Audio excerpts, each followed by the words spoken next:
Hey listeners, it's Jana. Welcome back to Grief Out Loud. If you've ever struggled with knowing how to tell a child that someone in their life is dying or has died, this is the episode for you. There's no exact right script for these conversations, and for many adults, the fear of saying the wrong thing can feel so overwhelming.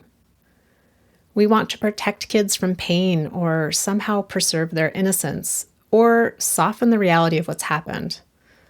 But as we know at Dougy Center, kids often do better when they're given clear, honest information and the support to ask questions in their own time. In this episode, I'm joined by two of my very long-time Dougy Center colleagues, Rebecca Hobbs-Lawrence and Sat Kaur Khalsa. Between them, they've spent decades supporting children, teens, and families navigating grief both before and after a death. They also bring their own lived experiences of childhood grief and parenting children who are grieving to the conversation. Together, we talk about how to share hard news with kids in ways that are honest, age-appropriate, and truly grounded in connection. We explore why concrete language matters so much, how to respond when kids ask the same question over and over, and what it means to support children through deaths that are often stigmatized, ones like suicide, homicide, and substance use. If you've ever worried about getting these conversations quote-unquote right, we hope this episode helps. As Rebecca reminds us, this isn't about perfection. It's about showing up, staying open, and trusting that you can hold space for the hard things. Okay, here's our conversation.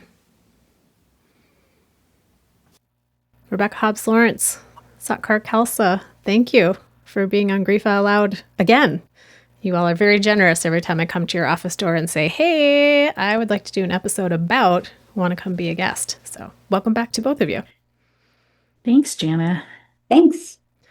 For listeners who haven't met you before, haven't heard your voices before, could you briefly introduce yourselves and share a little bit about what your role is at Dougy Center and also your personal connection to grief? And Rebecca, I'm going to have you start us off. All right.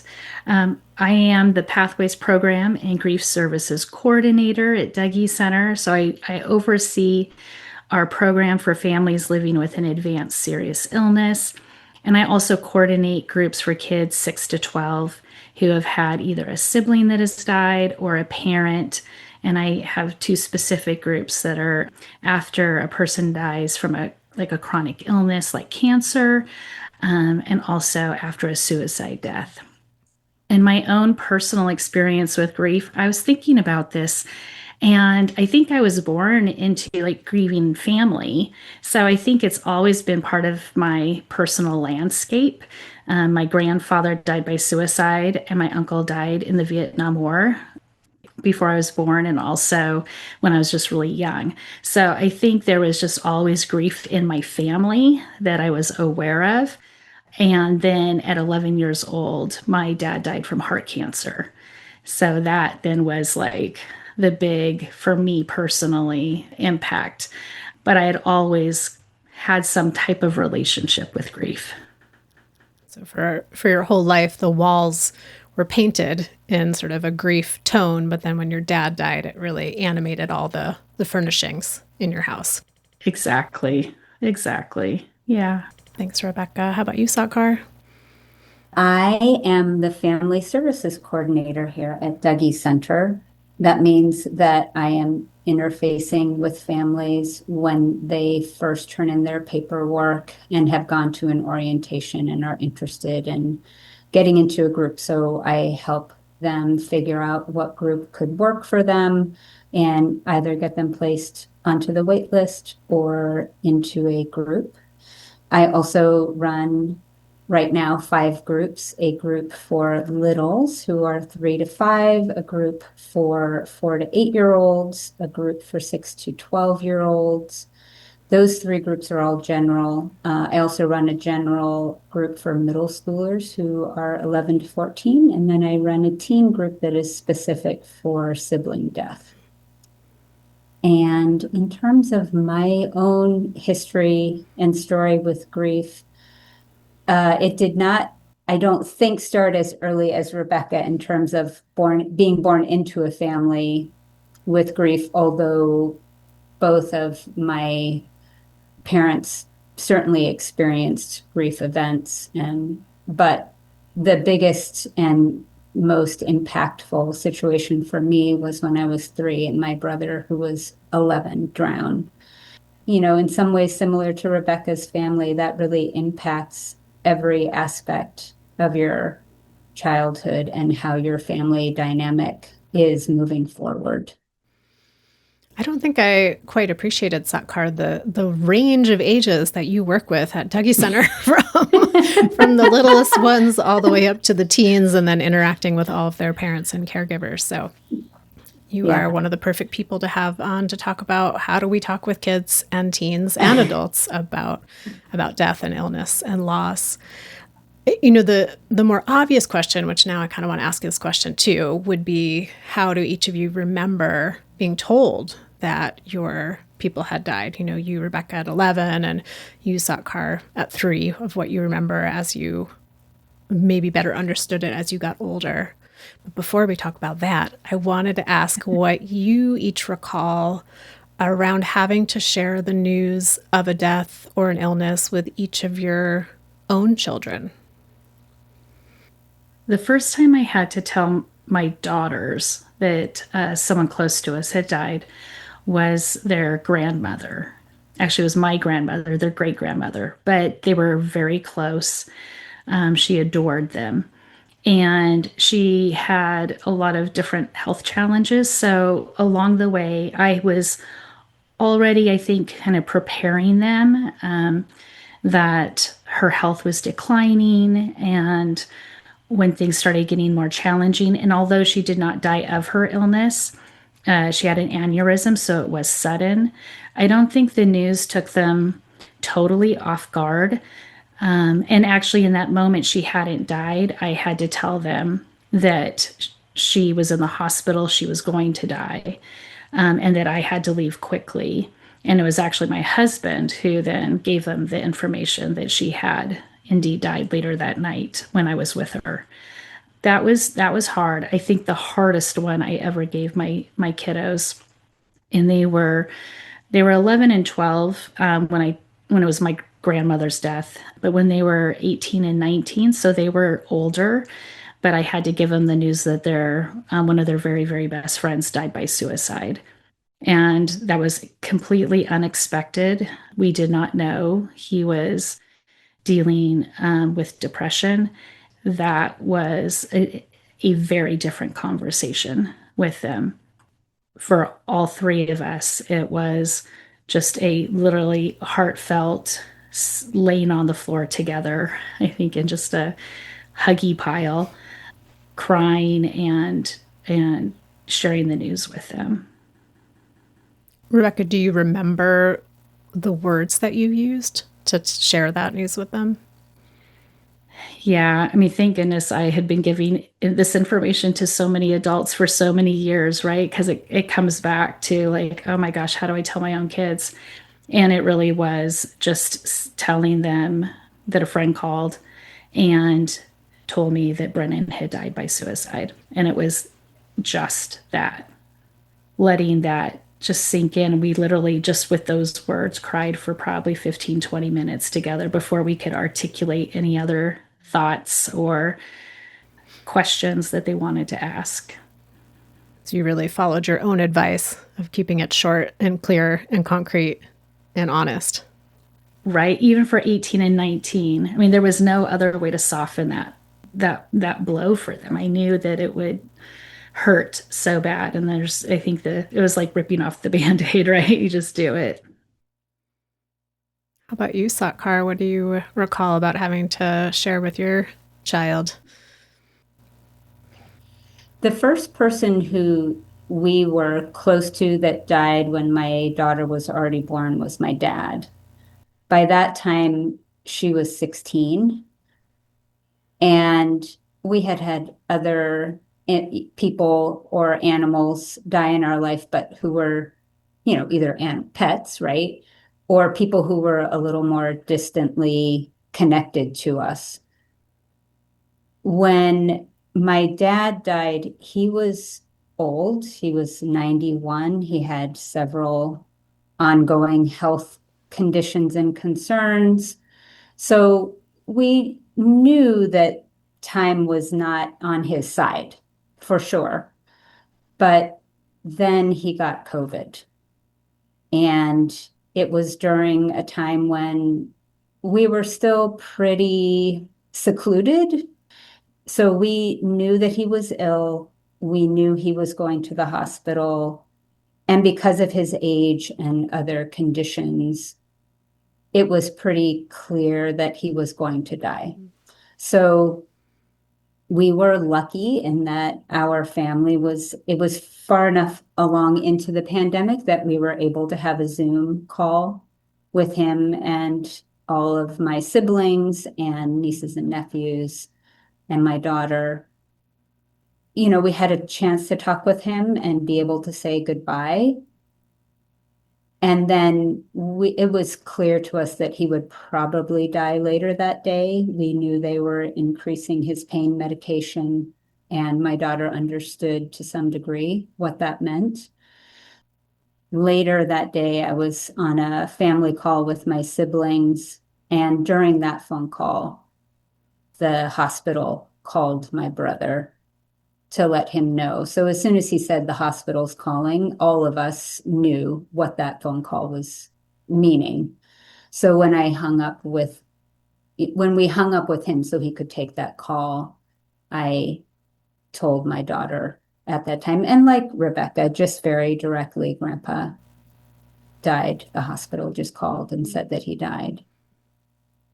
Like I said, time was not on his side, but also it was a little unexpected in that COVID took him pretty quickly.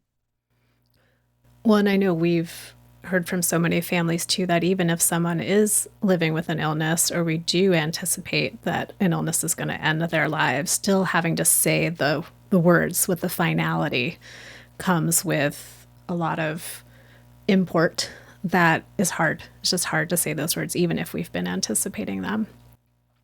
Yes, there's the before and the after of it all.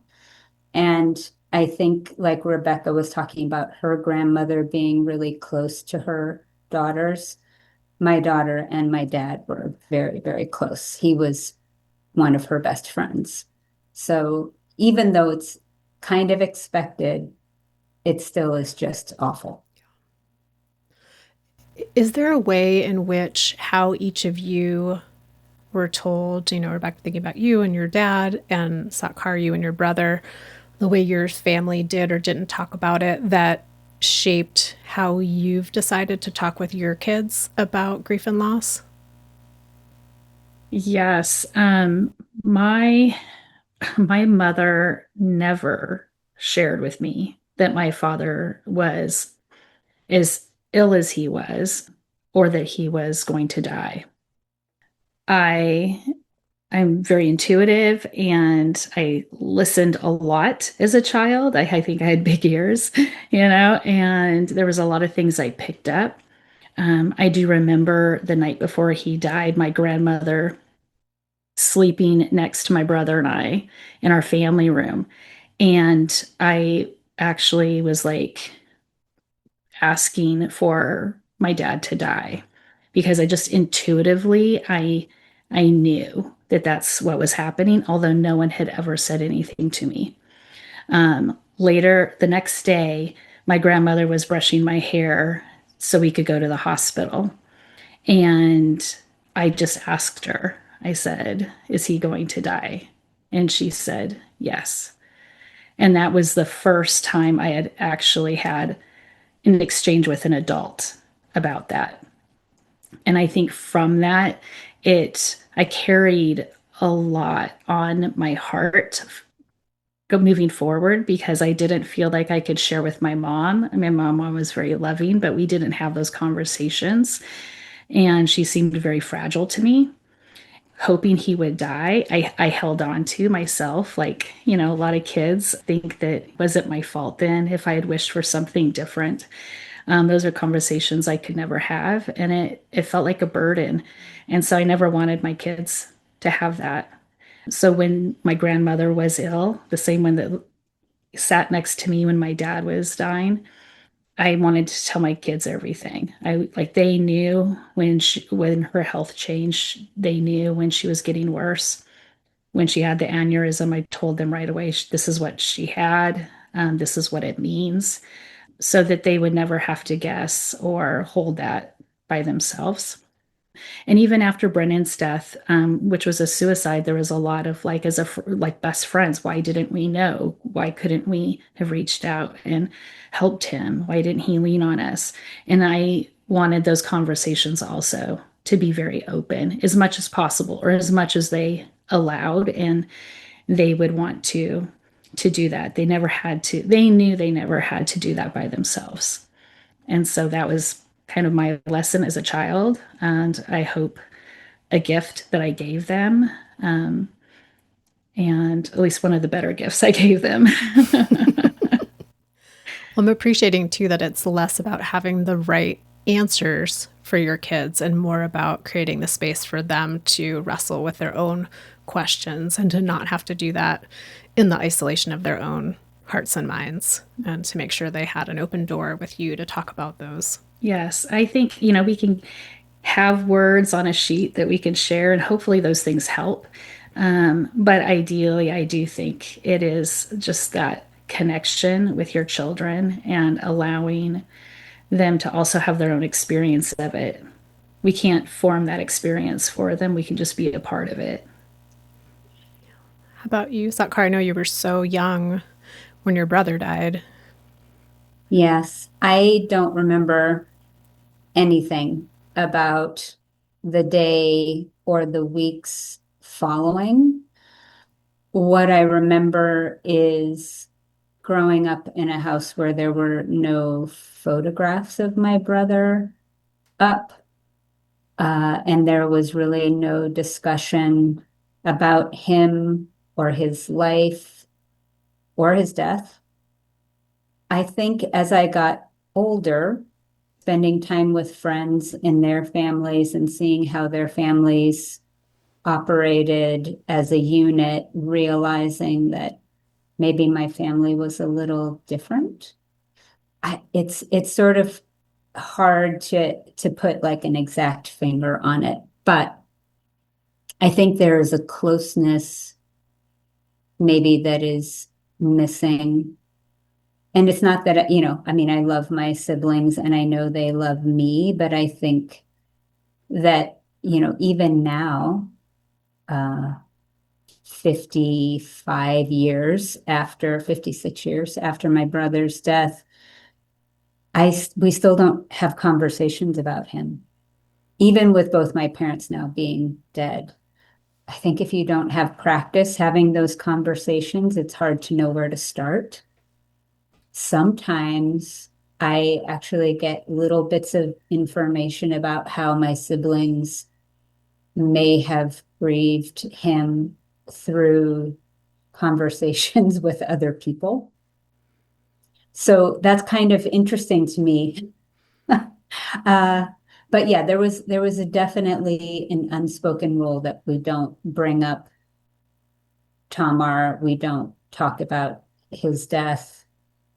Also, that we try to be as good as children that we can to like not cause extra heartache or trouble for our parents. There was definitely a feeling of needing to protect our parents. And has that informed how you've talked with your own daughter about grief and loss? And Definitely. I mean, from the time she was an infant, we were talking about the people who had already died, right? I had photos of my mom, photos of my brother in the house, and I would talk to her about them, about the fact that they had died and that this was her uncle, this was her grandmother. So from the beginning, just talking about those people. If somebody died, explaining that the person had died when she was maybe 7 or 8, a family friend who she had met a few times died. And I took her to the funeral, which was a cremation. So she was able to see the person's body. And so I was very open with her about that from the beginning. It's not always easy, for sure. She was very, very upset when we had to put our dog to sleep.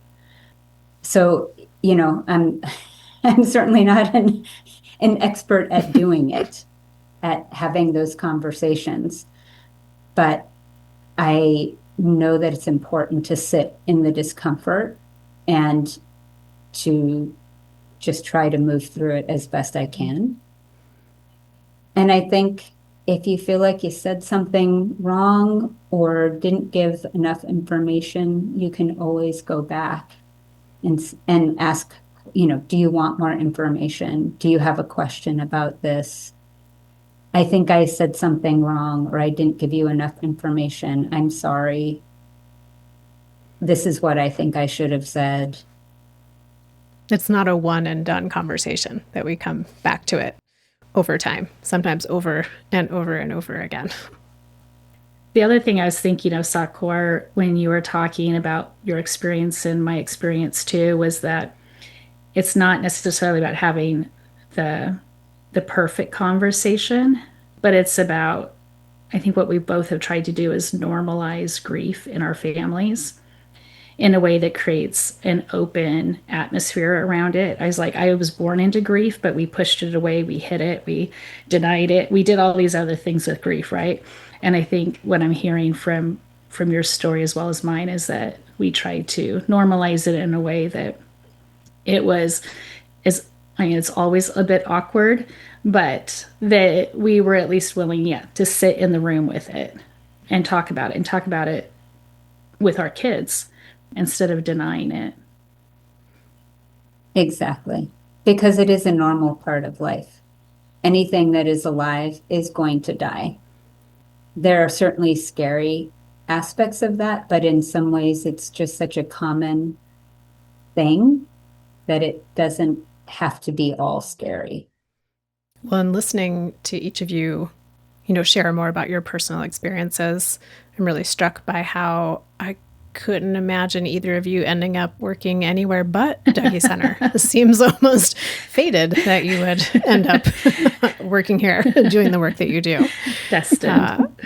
And I know my original idea for this episode was to give folks just really tangible ideas for how to talk with their children and their teens when someone in their lives has an advanced serious illness or has died. And I know we're going to get into some of the more details about that. But before we go more specific, would each of you share like one or two general recommendations, like overall what you would encourage parents and caregivers to keep in mind when it comes to sharing news with kids and teens? Yeah, I mean, I think the first thing, and I know like all of our Dougy literature says this, and is the be honest piece. But I say that over and over again because once you create kind of an artificial scenario of how someone died, or I don't want to say a lie, but children will perceive that as a lie if it's not the truth. And those are harder to recover from. You can do it, but there's a lot of backpedaling and asking for, apologizing and asking to, understand from a child. So I think being honest just right up front is so important. I also think pace also, and I don't think maybe sometimes we talk about it enough, but sometimes adults get a lot of information and they're on overload and overwhelm. And the first thing they want to do is like an info dump on their kids. It's like, I'm going to tell them. So they tell them everything, just like in it, and they're overwhelmed, and now their kids are overwhelmed. Think that can be a challenge just as much as withholding information or not giving accurate information. So I do talk to adults often about just the pace of it. Like, think about what you want to share and how you want to share it. It's going to come out differently, but at least it gives you kind of a roadmap. And then when do you kind of want to share other pieces to that, or how are you going to respond to them? Like, when do you take the pause so that they can think about it and ask their own questions? So I do try to create some of that with adults that I talk with on the phone so that they have a better sense of feeling prepared themselves of how they give that information, and that it doesn't have to be an all at one time. I agree completely with what Rebecca's saying, because even teenagers or adults just saying or finding out this person has died, that's overwhelming in and of itself, right? And there's only so much more you can hear or take in as you're letting that big piece of news sink in. So just a few sentences and then seeing what the reaction is and what questions they might have. I sometimes wonder, and I wonder what each of you think of this, because I often give that same recommendation, right? To share this person died and then pause and see what questions they have. But I wonder sometimes about needing to give explicit permission to ask questions too. Because if we don't lead with, daddy died, he had a heart attack, his heart stopped working, if we just pause and say, what questions do you have? The kids might feel like, well, I guess I don't know if I have any questions about that. So I wonder if there's a way of phrasing it. I'm just thinking out loud where you can explicitly invite those questions too. I think, one, asking the questions then, but I know for myself, when I get big news, if someone's like, what are your questions? I'm still like calibrating in my brain, like what just happened and what was said, and trying to synthesize it. And I think it is really important to say, it's okay if you need time to think about this. I will be coming back. I am going to check in with you. This is not, and to tell your kids, this isn't a one-time conversation, that I want to make sure it's open, and that, and even to plan, like in a couple days on Tuesday, that I will be, let's have a family meeting and let's see if there's anything comes up. Also knowing that if anything comes up between now and then, you want to, come and ask me something tonight before bed. Like, my door is always open. Like, I'm going to put up these meeting times just so we have them, and that you are always welcome to come and ask me questions or to talk about it. Maybe you don't even have a question. Maybe you just want to talk out loud and you just need someone to talk it out loud with. Like, I can do that with you. So I think that's important too. I think the other thing that's important in that, if you have younger kids, particularly preschoolers, they are going to ask you questions as soon as they pop into their head. So I think for parents to be prepared that your child, you might be doing something, has nothing to do with your person or how they died, and all of a sudden your little one is talking about them or asking a question about them, and that can be really painful, especially when it's out of the blue. So to be prepared, that will most likely happen, and to do your best, if you can, to stay present with it and support them in the conversation or in answering their questions as they come up. Sat Kaur, I know you spend a lot of your time talking with the adults and the caregivers about, the logistics of getting into a specific group, but also answering a lot of questions of how to talk to kids about the death and what's happened. What's your sense of the fears adults have around talking honestly with kids? I think there's a lot of fear around it. Some of it is not wanting to ruin their innocence, ruin their childhood, create fear for the child. The hard part is that the person has already died. You can't stop that piece from happening. And their life is going to be different now because of that. Giving them the information honestly and as soon as you are able is important, because whether their life changes at 8 a.m. or 6 p.m., it's still going to be drastically different. And if they're around you and you haven't told them, they certainly, especially small children, they can read your energy. They can feel if you are upset. Older kids can too, but even if they're not saying what's wrong, they feel that something is wrong.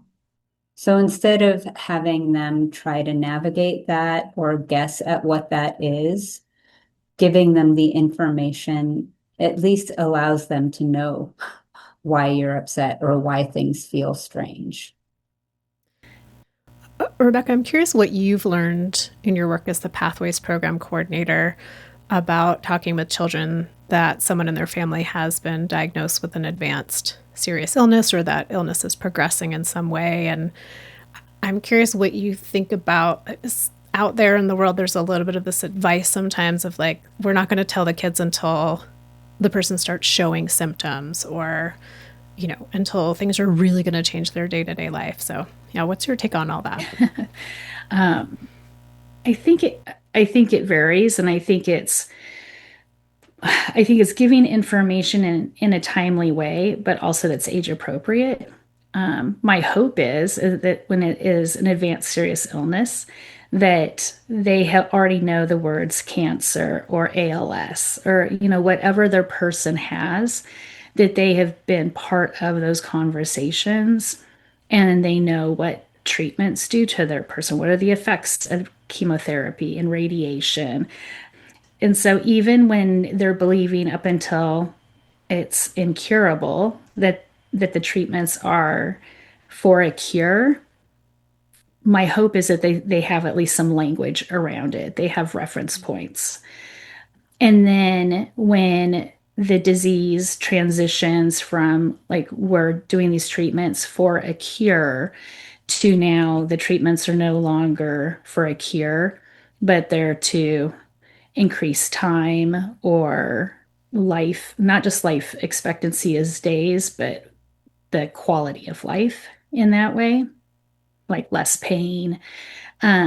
I do think all those conversations are then important. And what I often try to share with adults is that unless they're older teens and it's very direct, like the test just came back and it shows that it's progressed and that your dad now has approximately 3 months. Like those are conversations that can be very appropriate for older kids and teens.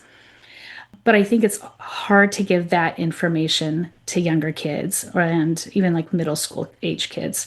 And so what I often try to say to adults is talk about it in a way that is the treatments are no longer providing a cure. There's no longer a cure that we're looking at, and that your dad's life will be shortened a lot compared to what he was hoping it would be. He wanted to live a long life, and he's not going to live a long life.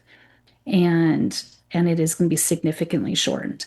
I think that is still honest, but provides a gentle transition into the harder conversation as well.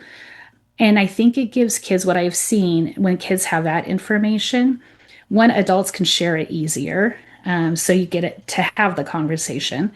And kids take it in a different way. It is giving, there's not a pushback so much from what I've had in those conversations with kids. And they're able to assimilate it differently. I think they can understand it and be open to it in a different way. And usually their questions then are more like, well, what does this mean? Does this mean he's going to die? When will that happen? And that seems to foster better conversation with their adults. So I don't think it has to be like these harsh words that are just the impact is immediate right away. I think it can be honest conversation, but that has a more gentle nature to it. It sounds, Rebecca, also like it's allowing the child to set the pace at which they get the harder information. Exactly. Because there are some kids who take it and they're like, I'm done. Like this, I know what this means. I'm going to my room now. And that was actually a conversation we had yesterday in group. And then there's other kids who want to know then exactly what does it mean? Does this mean he's going to die next week? Does it mean, what does it mean? Is he going to make it to my birthday? And those are questions that are really originating from the kiddos that the adults can then answer. What words then, Rebecca, do you suggest adults use for answering the questions of those kids who are like, is he going to be here next month? Is he going to get to come to my next baseball game? Yeah. Those are the hardest ones because even a doctor that says there's about 3 months, those are always guesses. So I think it's hard to frame that for adults, but they to do the best that they can by saying, I can give you the information that the doctor gave me. And it may be helpful and you may not feel it's helpful too. It still may feel too vague, but this is what the doctor said. And the doctor said, he has about 3 months. But that means it can be less than 3 months or it can be more than 3 months. And so we don't have a date and it's really hard to not know. And I know that. I wish I could change that for you, but we're both going to have to just be together in that, knowing that we both don't really know and we're going to do the best we can. Well, now I have a follow-up question about that because you said we don't have a date, but at least here in Oregon and in a few other states, families do have access to medical aid in dying where they might actually have a date. And how do adults talk to kids about that? That one is really challenging because there's so many adults that have some really big feelings about that too, right? And so I think again it's important to be able to share that in Oregon this is an option that people have, and this is why they have it, and these are the guidelines that they have. I think it's important for kids to know that like doctors have to say it's okay and that their expectancy is less than 6 months. That is vastly different than 2 or 3 years, right? Like kids need to know that it is a terminal diagnosis, that this person isn't going to have a cure and that it's going to be in a relatively short period of time. I think that helps them. I think also the kids, when they understand and see how much pain their person is going through, often they have done better with it than the adults. Sometimes adults are like, wait, you want to keep fighting. It's that fight, keep fighting the good fight. And kids don't necessarily have that same context for their person. They see their person in pain and it hurts their little hearts. There is a piece of them that often understands why that person is making that decision.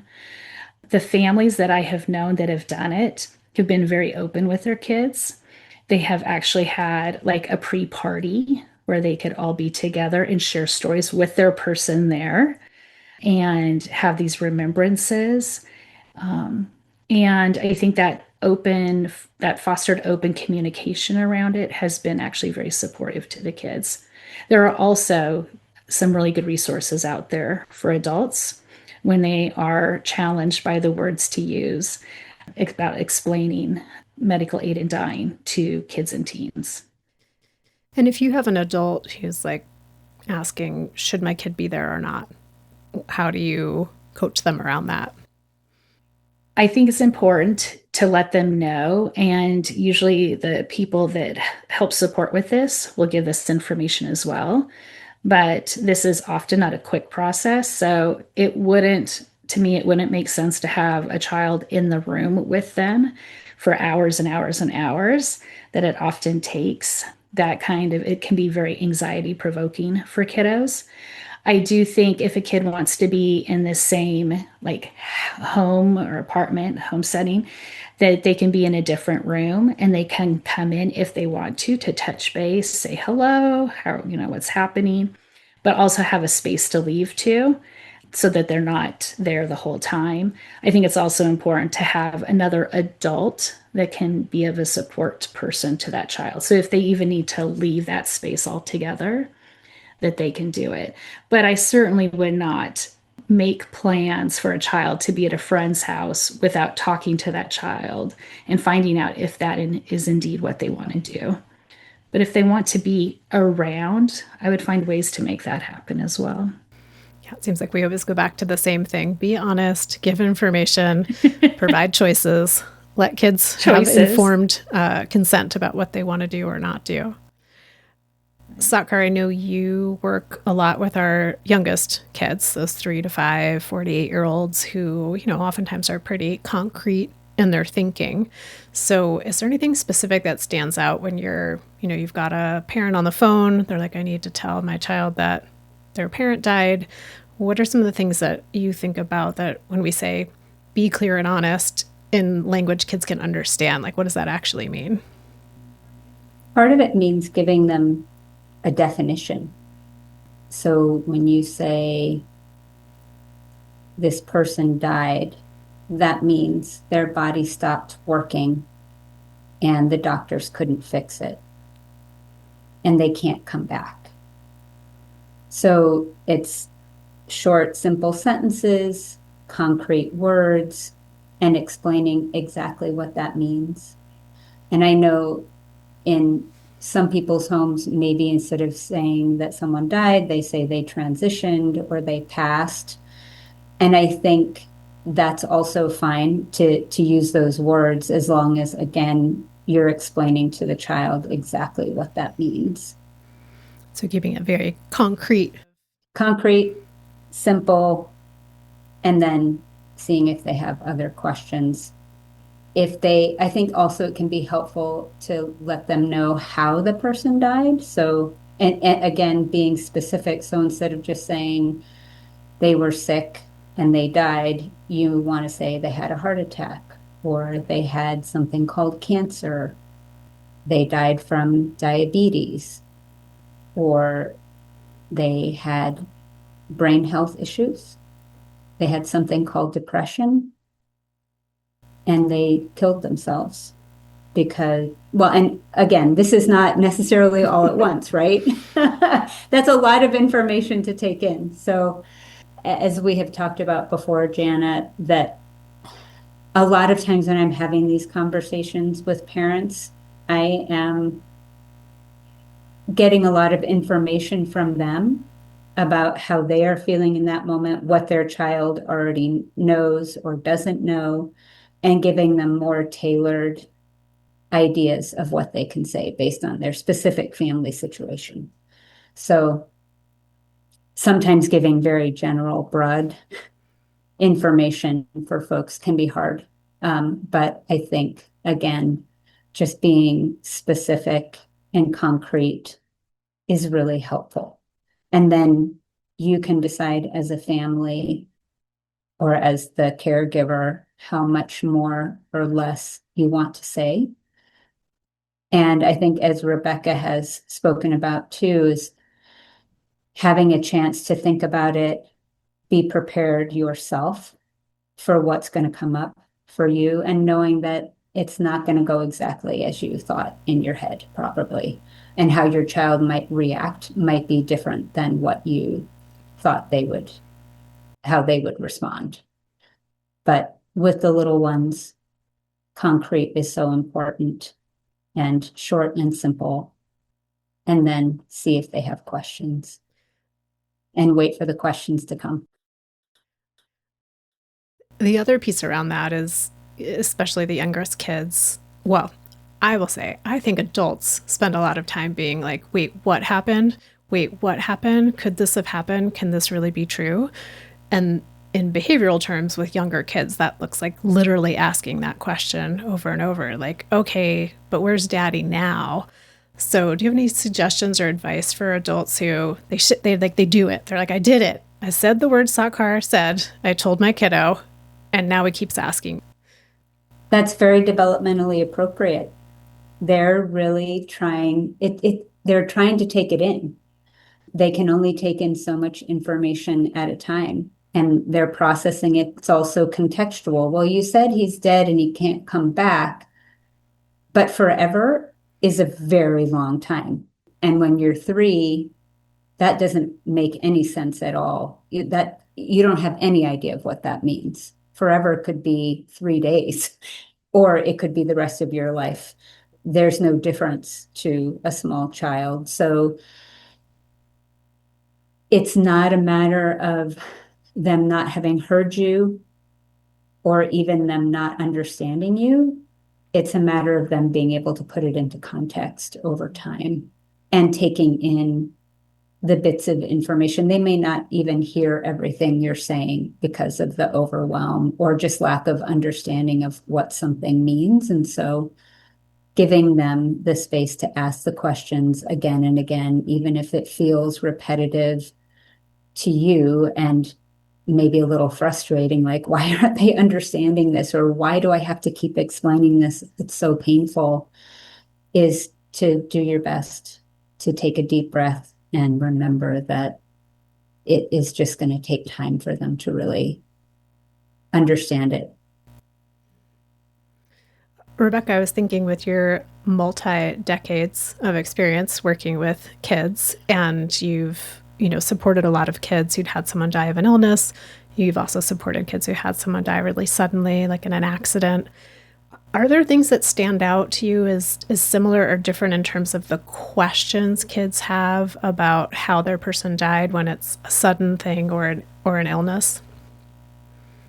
Well, I think with a illness, again, hopefully there's been a lot of conversation, or at least enough conversation, where kids are not surprised by the how the person died. Like they're understanding that it was cancer, and this is kind of what cancer does to the body, and the treatments no longer worked. So I think for that, it's like preparing them. I think the hard conversation there often is there is a time frame, and it might be very short, where you actually have to tell your kids that they are now actually dying, which is different than giving information that they had died. So sharing that they are dying leaves a lot of like, can they go see them really quick? Can they say goodbye? Do they want to say goodbye? Is there judgment, a value judgment on either saying goodbye or not saying goodbye, like if they want to? So I think that is a hard conversation. Sharing that they have died, I think everything has already led up to that. And so it is really just giving them that information, that whether it was the hospital calling or someone was with them, or maybe perhaps they were with them, that this has now indeed happened, that they have died. An accident is taking, like that's going down the road, and all of a sudden there is a swift detour to the right that you were unexpectedly taking, like there was no plan, there was no preparation. And for that kind of information to give to kids is something that often adults in that moment still are struggling with, again, kind of like, oh my gosh, what just happened? Like you and Sat Kaur were just talking about, like trying to make sense of it, although you don't really have time to make sense of it, and you have to give the information to the kids. Like, I just got a phone call from the police, and your mother was in a car accident and died. Like that's a different conversation that has to happen. So those are different. What I do find interesting so often though, and the kids that have had their person die from an illness will often say, and I've heard this so many times, I knew it was going to happen. I just didn't know it was going to happen then. And so there is still that element of surprise, even when they've been preparing for it in that way. Although I think it's a little bit softened because there is that preparation for it, where when it's an accident, there's like, oh my gosh, like there's so many more whys and how's this happened. What were they doing there at that time? Why weren't they looking, or why wasn't somebody else looking? There's a lot more questions that come into play in a very, very short period of time compared to an illness. Well, and I think the element of blame plays a role no matter how someone dies, in terms of, did the doctors do something wrong? Why did that person miss the stop sign? And for some kids, it's just a matter of being able to talk through those questions of trying to figure out, like, who's responsible? Who did this? How can I make sure this doesn't happen again in the future? But a lot of kids will also take that blame and that onus and put it on themselves in the fact that something out of their control happened. And so how do I find what I did or said that contributed so that, again, I can create assurance that this won't happen in the future?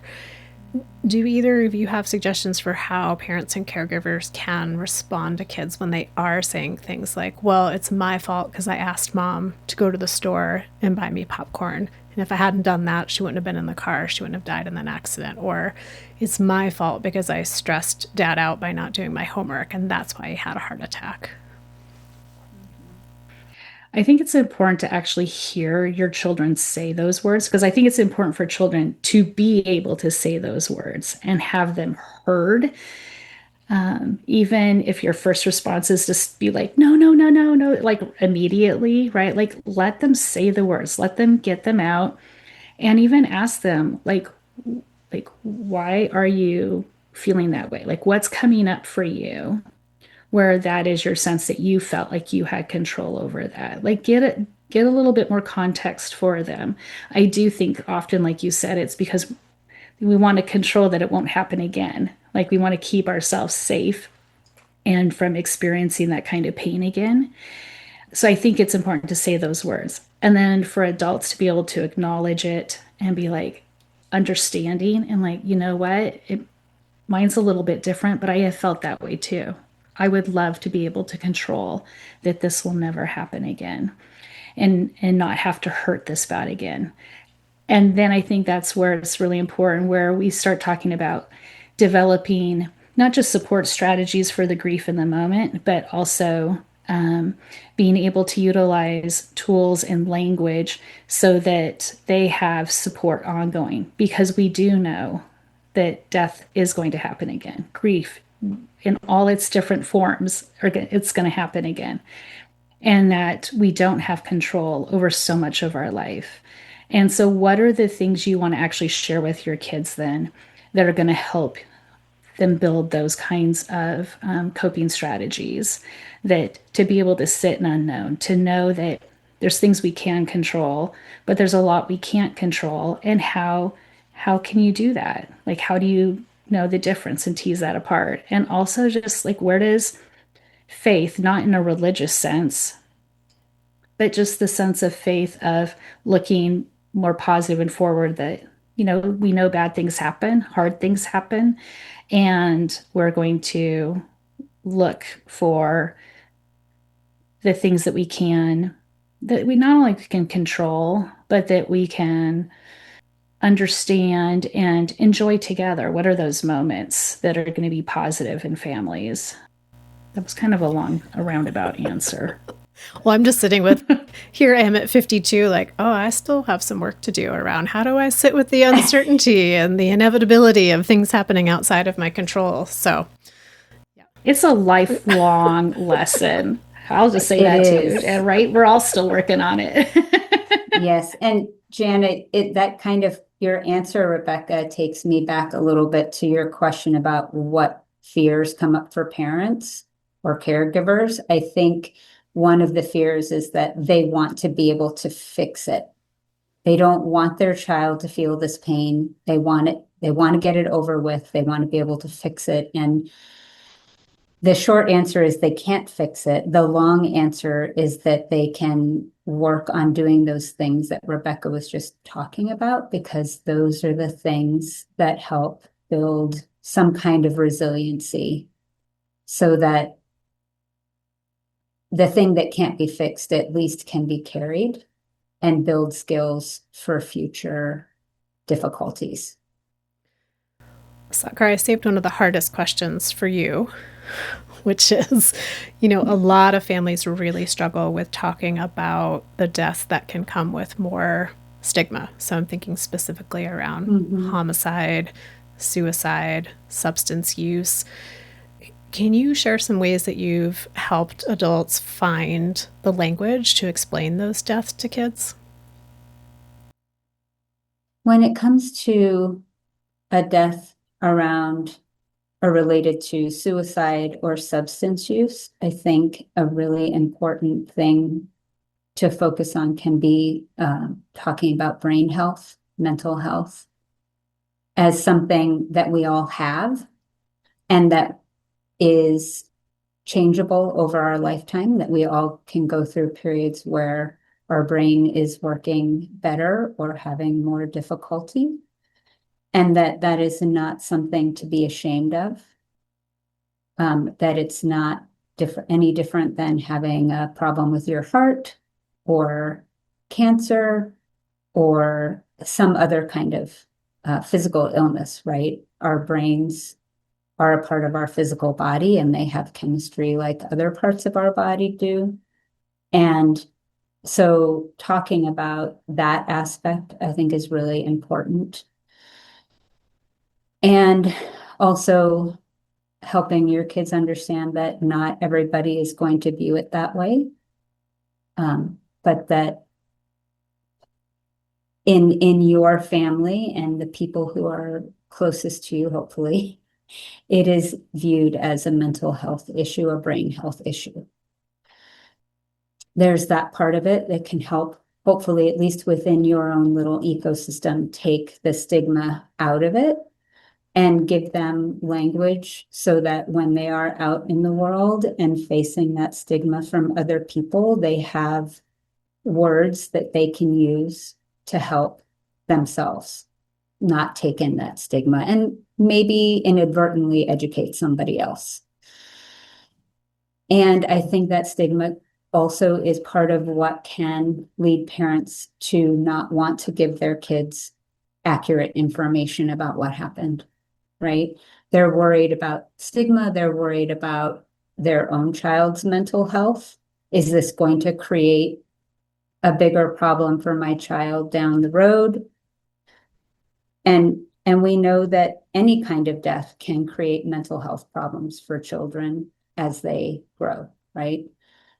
The problem with not giving them the accurate information is that you really want to set them up as much as possible for success in their grief.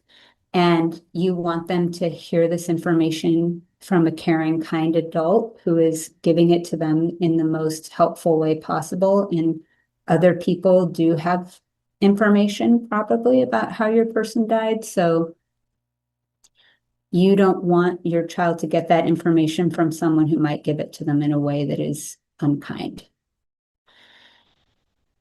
So there's that aspect of it. I think there's also, with substance use, now we have a whole other situation happening with fentanyl, right? Where it might not be a situation where the person was struggling with substance use. Maybe they were just trying to study for an exam and got what they thought was Adderall from a friend, and it turned out it had fentanyl, and that killed them. Or they were at a party taking a drug they thought was something that was going to allow them to increase the fun of the evening, and it turned out that it had fentanyl in it. So that's a whole other piece, but still has that stigma attached to it, because when you say my person died from an overdose or from substance use, and without people having the context, there's a lot of assumptions made about it. So that can be difficult. I know I've had a lot of families talk about that as fentanyl poisoning rather than saying substance use or overdose. And I think that's really up to a family how they want to talk about that. When it comes to homicide, gosh, there's so much there. The questions about why were they in that situation? Fear, could this person come after me? There's also the challenges of publicity, courts, the police. Are police safe people culturally to your family or not? And you have to interface with them regardless. Whether or not the person gets caught and is brought to justice, gosh, there's just so much around that, and people asking questions and things being so public often. And I feel like I've gotten away from even knowing what your question was as I was talking about that, Jana. It's because it's so nuanced, right? Oftentimes people want really simple answers because it's such an overwhelming, complex situation. And unfortunately, the answers are sometimes equally nuanced and complex. And I go back to something I think both of you were really speaking to earlier in the conversation about how important it is to name things for kids and to give them clear understanding and definition for what those names are. So when I'm thinking about talking with kids about the fact that someone died of suicide or homicide or substance use, to name the term and then explain what that means. I know there's some controversy sometimes in the field of like, do we use these words with younger kids or not? But I'm always thinking they're going to hear them. So even if we decide not to say the word suicide to a younger child, they're going to hear somebody else say it. And then they're going to think, wait, did someone lie to me? Like, what does that word mean? So to be able to name it, to say, your uncle died of something called suicide, which means he did something to make his body stop working. Pause, pacing, questions, those kinds of things. To know that your kids are going to hear those terms probably from somebody or someplace, and you want them to have an accurate definition from you. And hear those really hard words from you. I heard that my dad had a stroke at school. My mom didn't tell me that. That was too hard for her to tell me. Last week, I had a kid tell me that they heard that their mom died by suicide at school. Other adults are talking, their kids hear them, they come to school. So you're right. If you're not the one as the adult telling your kids those hard words, sharing what they mean, they are going to hear them in other places and spaces. Yeah, I always go back to this is a long time ago. It's amazing the stories I can remember from the beginning of my time at Dougy Center and how hard it is to remember later stories. But this is a story that was highlighted in one of our video projects where a kiddo had come in to like their first time appointment at Dougy Center and shared that their mom died in her sleep and how she's been scared to go to sleep ever since then. And in talking with her other parent to find out that mom had taken too much of a medication she was prescribed, but took too much of it. And so her heart stopped working in the night because of the medication. And was talking with dad about it and kind of starting with like, what is your hesitation about sharing what happened with your daughter? And he shared, well, I feel embarrassed that I was married to somebody who was misusing substances.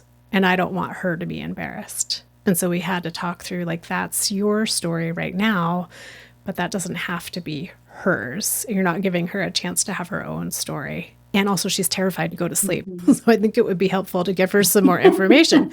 So he did, we talked through it and he decided to tell her, your mom's heart stopped in the night because she took too much of the medication she was prescribed. It wasn't just a random thing. And she said, Dad, thanks so much for telling me. Like, I really appreciate it. And it just helped with the anxiety that she had of that things are out of our control. But if we don't have enough information, they can feel even scarier too.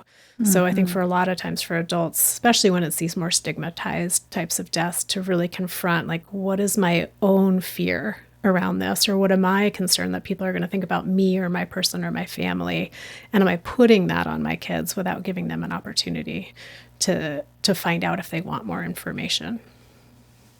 I think the other thing that's important about that, Jana, is that if your child has all the information, they might struggle with being embarrassed that their person took too much of their medication and died. But they also have agency over what they want to tell other people, right? This is their own private information, and they can share as much or as little of that information with other people in their life as they want to. So if they are struggling with feeling ashamed or embarrassed that they would have someone in their family who died from substances, they can choose when and who to share that information with. Who is a trustworthy person for me to give this information to? And then they have a chance to work through their own struggle around that shame and embarrassment. With an adult in their life that they trust will be honest with them, so that they're not in a space where, Rebecca, you were as a kiddo carrying that hard, kind of scary thought without an opportunity to talk about it with people who could be there for you. Well, I know we could probably have part 2, 3, 4, and 5 of this conversation, but I am aware of our time. And as we wrap up, do each of you have one thing that you would encourage parents and caregivers to hold on to when they are faced with these really hard, painful, heartbreaking conversations to have with their kids as they're getting ready for them? Like, what's the one thing you would hope, if they could hear your voice in their head, what would they hear? Well, I'm going to go past the clarity and honesty, because we've said that so much. So the one thing that I would say to adults, and I do tell them on the phone, is, because they're always like, how can I do this? I think so often it's protecting kids, but also having faith in themselves so they can hold that space and say, you can do this. Like, trust yourself. What do you need for yourself to be able to do this? Like, who are your support people you can lean into when you are now supporting them? And trust yourself to do this. You can hold this big space for them. You are a parent. It's not going to look or feel great all the time. It might get really messy, and you will come through to the other side. You will be able to do it. I think so many adults doubt themselves. I think to add on to that too, this doesn't have to be a one and done conversation. This is an ongoing conversation. It's an ongoing life process. And there's always opportunity to correct something if you feel like you got it wrong, to make amends, and also to trust your child and their capacity and help them build their capacity. I can hear you both telling yourselves this same sentiment and the challenges you've faced in talking with your own kids. And I know one thing I always, because I'm not a parent, so what I think about though when I'm talking with kids is I want them to feel that I'm not afraid of their story, so they don't need to be afraid of their story. Scary things happen and scary things break our hearts. And I'm not afraid of you because of your story, and you don't need to be afraid either. So that's always the sense I bring into these conversations. I like that wording so much. Yes, especially because we know there will be other people in their lives who are going to be scared of their story. So if you can be the person who isn't, or one of the people who isn't, what a gift. Well, thank you both very much for letting me put you on the spot, for going on the record with how to talk with kids. I know listeners out there are going to have more specific and personalized questions about this. So listeners, I'll link to where we have a lot of our resources that can provide you with more language. You can always reach out to any of us here at Dougy Center. You can email us at help@dougy.org. And yeah, Rebecca, Sat Kaur, thank you so much for your time and your wisdom and your insights, and for offering some of your personal experiences with these really hard conversations that we have with kids and teens. Well, thank you for inviting us today, Jana. Thanks, Jana. And listeners, I say this to you each and every single time, but thank you for being part of our community, for making the show mean something. You can always email me directly at griefoutloud@dougy.org. As I mentioned, that's DOUGY.org. That's our main website. You'll find information about our local programming, the resources that Rebecca and Sat Kaur and I talked about today, and of course, each and every episode of Grief Out Loud.